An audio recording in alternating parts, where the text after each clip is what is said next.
So now we ask the question, what happens when a is not 1 or negative 1? Rewriting this, y equals 2 times x minus 0 squared plus 0. hk is 0, 0. A is 2. So what happens? Well, let's plot some points since we're not sure. -4, -3, -2, -1, 0, 1, 2, 3, 4. Since I'm sure that it's centered around 0, 0, or pretty sure that it would be centered around 0, 0, let's try this as our pattern. So we believe that's our line of symmetry, and we believe the vertex is at 0, 0. So let's test it. So we have 2 times -4 squared, which is 32.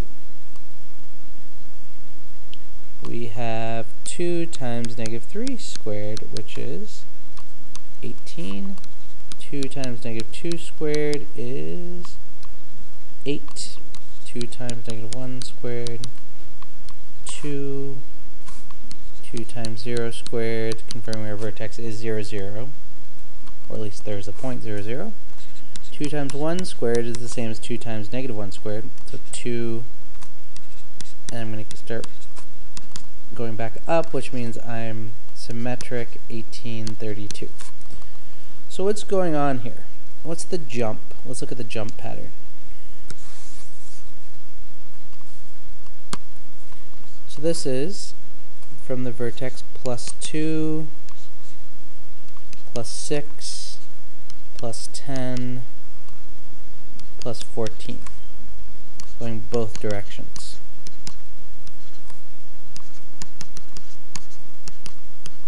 And as you recall before, our jump pattern was +1, +3, +5, +7. So what do these numbers have to do with each other? How is that 2 affecting the jump? Hopefully you see that this column is 2 times this column. So your jump doubles. It appears like this a value is doubling your jumps. So let's try it as much as I can fit. So I'd be over 1, up, normally 1, but instead up 2. Over 1, up 2 on the other side. Over 1 now would be up 3, which is doubled to 6. 1, 2, 3, 4, 5, 6.